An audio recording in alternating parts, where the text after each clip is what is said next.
Assalamualaikum sahabat Bonkla, sahabat pecinta bonsai kelapa.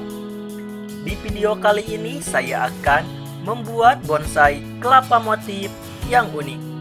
Ya, bonsai kelapa motif batik dari kain bekas atau kain sisa. Bagaimana caranya?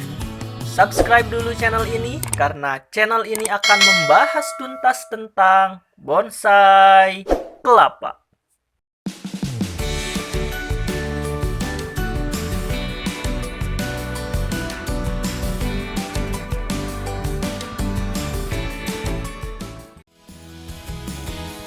Kain bekas atau sisa dapat dimanfaatkan menjadi kreasi yang unik pada bonsai kelapa.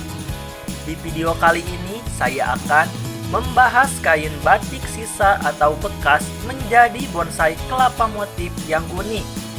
Sahabat dapat memanfaatkan jenis kain apa saja dengan motif yang sahabat sukai tentunya. Inilah hasil kreasi bonsai kelapa motif batik dari kain bekas. Potongan kain-kain bekas nampak melapisi bonsai kelapa original dengan cantik. Siapa sangka ini hanyalah tempelan kain saja. Namun, dengan teknik dan kreativitas dapat menyulap bonsai kelapa original yang biasa saja menjadi bonsai kelapa original motif yang cantik. Bagaimana cara membuatnya? Simak terus video ini sampai selesai.